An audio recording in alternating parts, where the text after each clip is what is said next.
Hola, ¿qué tal amigos de Editorial Puskás? Bienvenidos una semana más a la sección de mexicanos en Europa, donde hoy tenemos un episodio especial porque hay un mexicano que ganó un título en el viejo continente y estaremos desmenuzando toda la información. Por supuesto, los saludo como siempre, yo soy Oscar Mendoza y me acompaña el gran Douglas Sierra. Doug, feliz por el título de Santi Jiménez.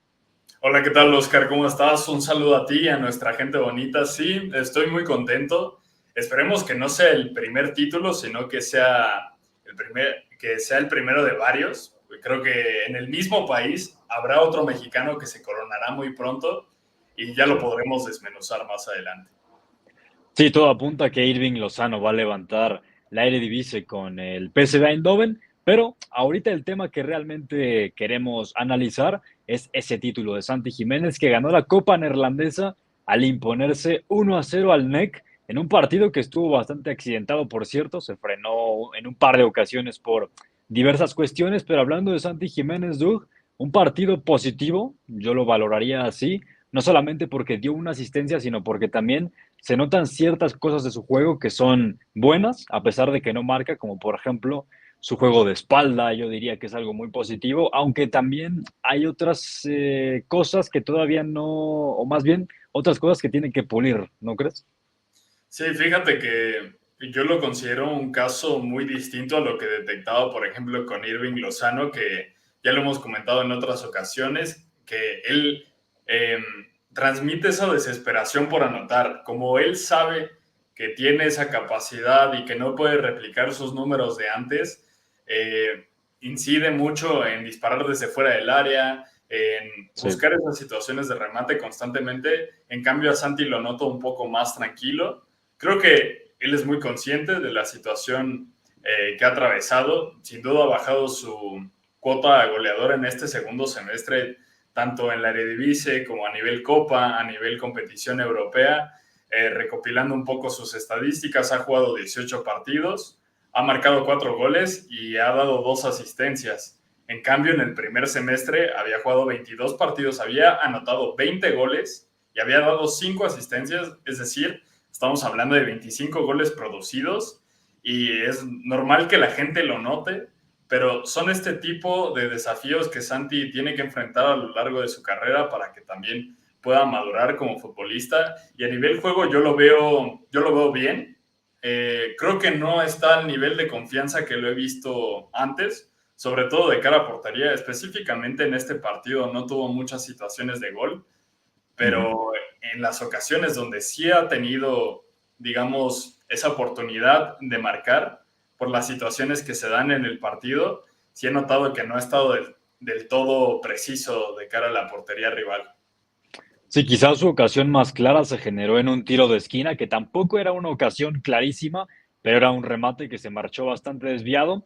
Pero yo lo que te quería comentar, cosas que yo noté, bueno, te decía de su juego de espalda, para mí es bueno sin llegar a ser, por ejemplo, un Robert Lewandowski, evidentemente, pero sí creo que colabora bien, juega como poste muchas veces, luego pone de cara a sus compañeros, pero algo que yo en particular noto que sí puede restarle bastante a los ataques del Feyenoord es que Santi Jiménez muchas veces cuando se encuentra de cara a la portería decide acelerar en lugar de, por ejemplo, pausar un poco, detectar los movimientos de sus compañeros. Quizá eso es algo que yo le pondría ese pero, Doug, pero como ya también lo dices, yo creo que a pesar de que no se está encontrando con el gol, se le nota sereno, se le nota tranquilo, sobre todo muy interesado en colaborar en términos asociativos, aunque no es su mejor virtud. ¿Tú qué dirías que es lo mejor que ves en este momento de Santi Jiménez? Y por así decirlo también, ¿qué crees puntualmente que debería mejorar? Yo creo que lo más rescatable es el tema de la mentalidad. Cuando uno ve las entrevistas de Santiago Jiménez, uno puede notar que justamente está muy tranquilo, que él es muy fuerte y es lo suficientemente maduro para sobrellevar este escenario que en ocasiones puede ser un poco adverso. En esta misma temporada, en la UEFA Champions League, pues él marcó un autogol contra el Atlético de Madrid. Sí. Fue una situación complicada, era un partido importante, era un partido definitorio, donde el Feyenoord, evidentemente, en función del resultado, iba a tener posibilidades o no de pasar. Y aún así Santiago siguió manejando la presión de buena manera. Por supuesto que internamente debe tener el apoyo de su familia para sobrellevarlo bien. Su papá fue futbolista, el Chaco Jiménez, entonces creo que en ese sentido está muy bien asesorado como para no comer ansias, y creo que eso es lo que lo puede mantener. Y si ya hablamos de juego, yo creo que lo que puede mejorar, y algo que sí he notado, es que en ocasiones sí va sobre revolucionado, como tú dices. Hay ocasiones donde tendría que dar un poco más de pausa para poder decidir de una mejor manera. Y ya entrando en un aspecto micro, digamos, pues sí, que es mucho más puntual, más específico, yo noto que cuando tiene que acarrear el balón en espacios reducidos, le cuesta un poco más de trabajo. Él es alguien a quien le gusta recibir con espacios, y también creo que en algún otro programa lo comentamos, ese primer contacto que tiene con el balón al momento de recibir, creo que puede ser mejor, porque vemos que en ocasiones recibe y se le bombea un poco la pelota, o quizá esa primera recepción es muy larga, y eso permite al defensa rival, obviamente, poder puntearle el esférico. Entonces creo que ese tipo de detalles son los que tiene que mejorar. También hay que decir que ningún jugador es perfecto, y que a veces, si ponemos en comparación los delanteros de élite, quizá Santiago va a salir con mayores carencias en algunos aspectos, pero en realidad en la élite y en cualquier parte del mundo, los jugadores tienen fortalezas, debilidades y contextos que les pueden favorecer más o menos. Sí, además apuntar que todavía es un delantero muy joven, tiene 23 años y que ya se habla mucho de que puede dar ese salto a la élite, que ya entraremos en ese tema en unos momentos más. Y de hecho, Doug, lo que te quería comentar y platicarle a la gente es que en los últimos días han salido bastantes rumores, se ha retomado también información que salió en el pasado referente al futuro de Santi Jiménez. Por un lado, se habla de 3 clubes que están interesados en él. Dos en la Premier League y puntualmente del norte de Londres, hablamos de Tottenham y Arsenal, y el otro club que ya lleva tiempo interesado en los servicios de Santi Jiménez es el AC Milan. Todo esto porque se le acaba el contrato a Olivier Giroud y bueno, buscarían a un perfil como el Santi Jiménez para llenar ese vacío. ¿Tú crees que ya, no forzosamente tomando en cuenta este título, pero ya que se tiene el título de Copa, es buen momento para sacar conclusiones? ¿Tú crees que Santi Jiménez está preparado para un reto como jugar en el Arsenal o en el Tottenham? ¿O crees que o en el Milan, por supuesto, que es un grande de Europa? ¿O crees que su salto debería ser un poco más mesurado? Creo que el salto debería ser más mesurado, y este segundo semestre puede servir como referencia también para ver las cosas con mayor calma. Es normal que la gente haya estado emocionada, sobre todo, creo que tuvo un pico alto de hype después de que le marca doblete a la Lazio en la fase de grupos de la UEFA Champions League. Es normal, o sea, toda la gente estaba emocionada, el mismo gremio periodístico ya empezaba a colocarlo en clubes más grandes. Sin embargo, la Eredivisie, si bien está en el fútbol europeo, tiene competición europea, creo que está varios escalones abajo de las ligas de élite. A mí me gustaría, por ejemplo, verlo en la Bundesliga. La Premier League es la mejor liga del mundo y tiene centro delanteros asentadísimos en sus respectivos clubes. Al inicio veía quizá un poco más factible el tema del Tottenham, porque en ese momento estaba Richarlison batallando un poco más para marcar, no tenían un 9 muy bien definido. Después ficharon a Timo Werner, al brasileño también le empezó a ir muy bien. Cuando no está ninguno de los dos, Heung-min Son puede jugar ahí como falso 9. Entonces, digamos que esa posibilidad ya se ha mitigado un poco. El caso, bueno, del Arsenal me parece uno de los equipos mejor trabajados del mundo. Sinceramente, no le veo cabida en este momento. Y si yo tuviera que poner algún equipo de la Premier donde quizá podría tener un poco más de cabida, y también por el modelo de juego que tiene, es el Brighton. No sé si lo compartas conmigo, pero justo como es un equipo que atrae mucho a partir de la presión y que trata de proyectar al espacio a sus delanteros, creo que es algo que a Santiago le podría venir bastante bien, y que tampoco modificaría mucho de los escenarios que enfrenta cuando tiene, o con los que enfrenta estando en el Feyenoord. No sé cómo lo veas tú. pero creo que ese Sí. podría ser un buen paso. Y si yo tuviera que asesorar a Santiago para decidir su futuro, yo le sugeriría que se quede una temporada más en el Feyenoord. Probablemente no mucha gente esté de acuerdo, porque dicen, bueno, ya lleva 2 temporadas, lo está haciendo bien, ya ha tenido constancia, pero va a tener la oportunidad de jugar UEFA Champions League una vez más, porque Feyenoord probablemente va a ser subcampeón de la Eredivisie y pues bueno, va a haber un cambio en el formato del calendario y tendrá, digamos, una segunda oportunidad para probarse contra los mejores del fútbol internacional. Sí, de acuerdo. Para mí también quedarse otro año en el Feyenoord sería acertado por lo mismo. Va a volver a jugar Champions, ya es titular prácticamente indiscutible en el Feyenoord porque a pesar de que no esté enrachado en términos goleadores, se le respeta esa titularidad por parte de Arne Slot. Yo lo veo un año más en la Eredivisie, pero si tuviera que dar el salto a otro equipo, yo el Arsenal lo descartaría porque creo que los de Mikel Arteta más bien van a buscar un 9 de absoluta élite, porque es lo que necesitan, y Pero Santi Jiménez no lo es. El Tottenham lo vería quizá un poco más asequible que el Arsenal, pero tampoco me parece una opción no está tan listo. realista. Yo tampoco creo que está listo, sinceramente. Y además, es que el Tottenham puede ser equipo también de Premier League, está en de Champions League, perdón, está Sí, en la lucha. Lo veo más complicado. Y el Milan, no sé, siento que claro, tampoco. claro. No sé si sea un destino ideal la Serie A para Santiago Jiménez, y más el Milan también es un equipo de élite absoluta, va a ser también subcampeón de Italia seguro, va a jugar Champions. Tampoco sé si Santi Jiménez sea el nuevo ideal, creo que su reto debería ser algo un poco más modesto, por así decirlo. Lo del Brighton que comentabas ya sonó, si no mal recuerdo, en su día, y creo que es una buena opción por lo que decías. Además es un modelo que impulsa mucho a los jóvenes, y Santi Jiménez todavía entra en la categoría de jóvenes.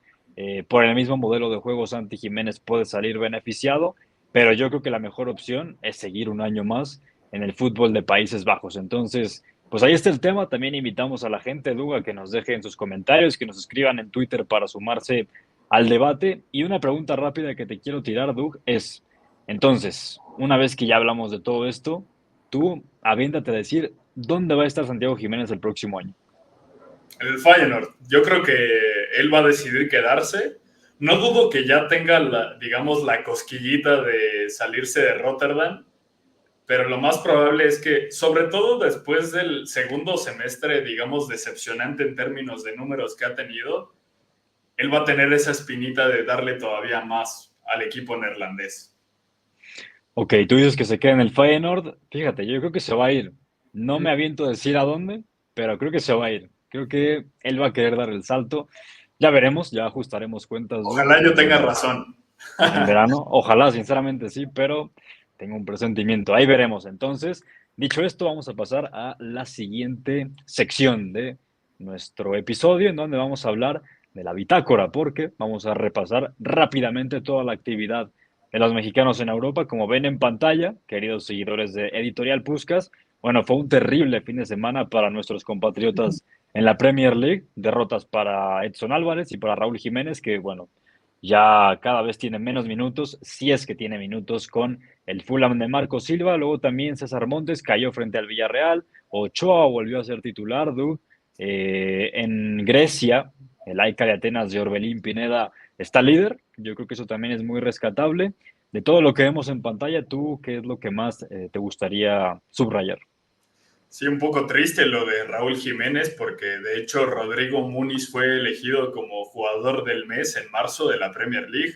No es una Hmm. tarea para nada sencilla y quizá, bueno, me atrevería a decir que ese es el factor principal por el que el mexicano de Tepeji del Río no ha podido tener minutos en el cuadro de Marco Silva, cuando en realidad el entrenador portugués siempre le había respaldado. Pero es que si te Ujú. lesionas y encima el delantero suplente empieza a marcar tanta diferencia como ha hecho el brasileño, es que es imposible o bueno, es insostenible quizá darle la titularidad al mexicano y por eso está en esa situación ahorita. Sin embargo, yo sí esperaría que tuviera más minutos y no los está teniendo.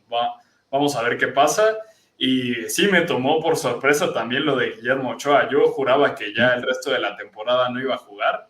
Y bueno, Yo contra la también. Fiorentina no creo que se haya visto mal. tampoco creo que esté al nivel atajador de la temporada pasada, sobre todo de ese segundo semestre cuando llega la Salernitana. Pero bueno, puede subir un poco de su valoración al cerrar esta temporada de cara a lo que él va a enfrentar este verano y por el equipo al que quiera irse. También el caso de Jorge Sánchez. Envejeció mal nuestro último video porque Muy habíamos dicho mal. que Jorge Sánchez, si alcanzaba los 20 partidos, probablemente se iba a quedar en el Porto por cláusula de su contrato. Y bueno, ya Sergio Conceição lo ha separado de su equipo justamente para que no alcance esa cantidad de partidos. Entonces, triste, pero es muy seguro que veremos a Sánchez de regreso en México. Es muy probable, y bueno, de todo esto, que bueno, semana tras semana platicamos de cosas negativas, es inevitable cuando hablamos de mexicanos en Europa, pero dentro de lo bueno está Luis Chávez también, que volvió a dar una asistencia en esta ocasión contra el Pari NN con el Dinamo de Moscú, que ganó 1-4 y también está en la parte alta de la clasificación. Entonces, ojo con la actualidad de Luis Chávez en el fútbol ruso. Bueno, ahora vamos con la previa de este fin de semana porque tenemos partidos interesantes, Doug. Hace unas semanas nos diste una recomendación un poco exótica por el nombre del derby que vas a mencionar y bueno, se va a repetir en esta ocasión. Entonces, Doug, ¿de qué partido estamos hablando? Te hablo del derbi de las Águilas Bicéfalas, Mira de nada más. PAOK contra el AEK de Atenas. Va a ser en Salónica y es un partido importante más allá del significado histórico porque estamos hablando del líder, que es el AEK, que tiene un punto de ventaja, si no me equivoco son 71 puntos, y el PAOK, que tiene 70. El AEK va a jugar a media semana contra el Panathinaikos, entonces ahí va a tener dos desafíos muy interesantes, Matías Almeida, pero yo me atrevería a afirmar que si gana este par de partidos, sobre todo el del PAOK, probablemente hablemos del segundo título al hilo que tenga Orbelín Pineda y también Rodolfo Pizarro, aunque con un rol mucho más secundario. Faltan 4 jornadas y bueno, dependerá más del AEK de Atenas que pueda defender su campeonato. Sí, está latente la posibilidad del bicampeonato, como dices. Yo me voy a Inglaterra porque tenemos este sábado 27 de abril West Ham United contra Liverpool. Duelo que está bastante interesante para ver a Edson Álvarez contra uno de los mejores equipos, no solo de Inglaterra, yo diría del mundo y de toda la temporada en el fútbol europeo. Liverpool sublíder, empatado en puntos con el Arsenal y West Ham en octavo lugar. Aunque es cierto, los de David Moyes vienen de esa derrota, o goleada más bien, contra el Crystal Palace, de la eliminación en Europa League. Ha sido un camino bastante rocoso para el equipo de la capital inglesa, pero Edson Álvarez jugará contra un equipo de mucho renombre como lo es el Liverpool. Entonces ahí están nuestras recomendaciones, amigos de Editorial Puskas. Estaremos en contacto en nuestras redes sociales y los invitamos a que nos sigan tanto en YouTube como en Twitter, como en Instagram, como en TikTok. Suscríbanse al canal, déjennos su like y antes de despedirnos, Doug, dinos, por favor, en dónde te puede encontrar la gente en redes sociales. Como viene aquí abajo, me pueden encontrar como @Douglas_Sierra B. Hablamos de fútbol internacional, de selección mexicana, le damos seguimiento a los mexicanos en Europa también, para que nos sigan con toda seguridad. Pues ahí está, sigan al señor Douglas Sierra B, que también está al pendiente de cuestiones políticas, ¿eh? Ojo con eso. Ahí me pueden encontrar en X como @OscarMendoza02, ahí ya saben, solo para fútbol, se los agradecería mucho. Si quieren que seamos Ahora sí, amigos u otro ahora tipo sí. de cosas, Ya en está Instagram fichado, hay que como decirle a la OscarAML02. Pues ahí está todo, amigos de Editorial Puskas. Acá la dejamos y nos vemos la próxima semana. Chao.